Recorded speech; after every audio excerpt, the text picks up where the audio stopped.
A well-regulated militia, being necessary to the security of a free state, the right of the people to keep and bear arms shall not be infringed. A lot of people are talking about high-capacity magazine bans, as if it's actually going to do anything to reduce crime. But let's have that conversation. Alright, let's go with the most obvious opener for this. Self-defense. If you are not a gun person and you don't conceal carry, well then fine, that's your right. You have that right to be of that persuasion.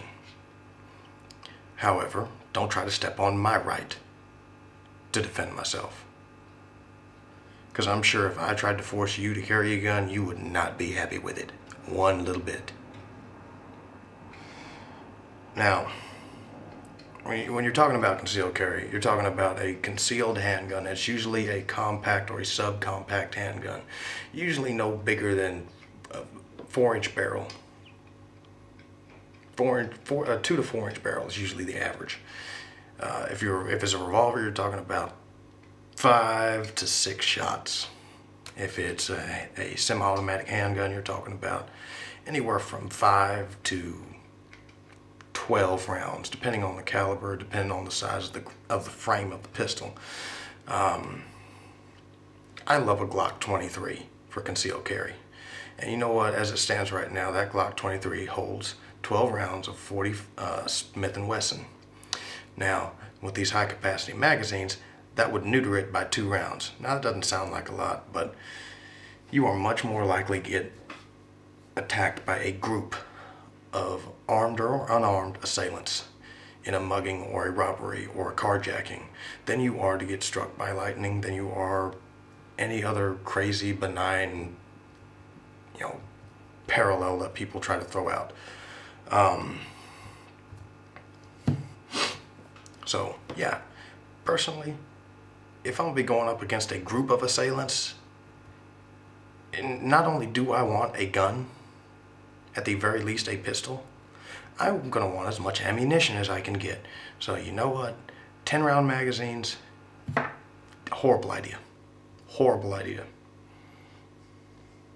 Spare, and you have people make the argument of, well, you can carry spare magazines. Do you have any idea how difficult and uncomfortable it is to carry spare magazines in a pocket of your blue jeans or in a fanny pack, which, if you wear a fanny pack and you are a male, I don't think any more needs to be said about that. But, is it possible? Yeah. But it's inconvenient, it's uncomfortable.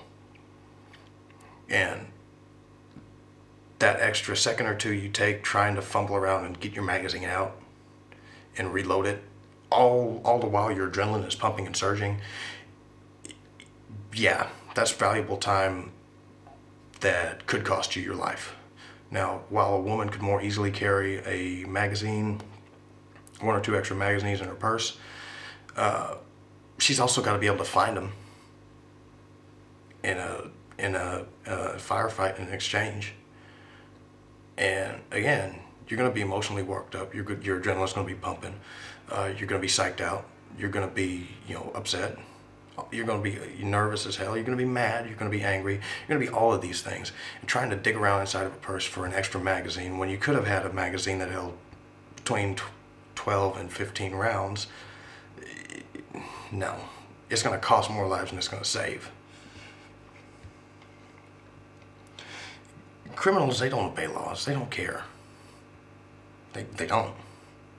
It's kind of why they're criminals, not law-abiding citizens, not productive people in our society. These laws, all of them, no matter what it is, gun control on the whole makes criminals safer. Criminals love gun control because it means, the more difficult you make it for people to defend themselves with a firearm or even procure a firearm, that means the chances of the average criminal getting shot in the commission of his line of work goes down that much more. And again, they don't carry laws. You ban magazines. They're not clips, okay? By the way, they are not clips, they are magazines, okay? Magazines. Magazines. magazines. I know a bunch of you ignorant fuckers out there are still going to keep calling them clips, but they are magazines. You ban magazines that hold more than 10 rounds, it's only going to apply to us. The law-abiding are the only ones that are going to follow that. Criminals are still going to keep shooting people up with magazines that hold anywhere from 12 to 100 to 200 rounds of ammunition. It isn't going to stop them. It's not going to affect them. You have a news anchor that could easily get a high-capacity magazine in Washington, D.C. Come on. That right there should be proof more than anything else. More than the violent crime rates of Washington, D.C., more than the violent crime rates of New York City, Chicago, Illinois, Los Angeles, California. Just the fact that a news anchor was able to easily procure a high-capacity, a banned and a legal high-capacity magazine in Washington, D.C., that should prove just how effective these bans are. It infringes the rights of the people. Now, in another video, I made the comment of, if you can ban what kind of guns people can own, then we should also be looking at banning the kind of cars we can own and who can and can't have swimming pools, because cars and swimming pools, if you're talking about it from a child safety perspective, those two things kill more children than guns do every year, without fail. Benjamin Franklin said once that those who give up liberty for the feeling of additional security deserve neither, because all you're doing at that point is just further enslaving yourself and subjugating yourself. Plain and simple, people. Remember, you need to stay informed. You need to get involved. I don't care if you hate politics. It's what's required right now.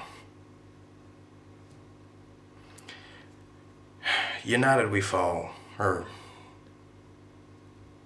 I guess that could be the case if we don't come together and step up, but alright, let's try that one again. United we stand, divided we fall.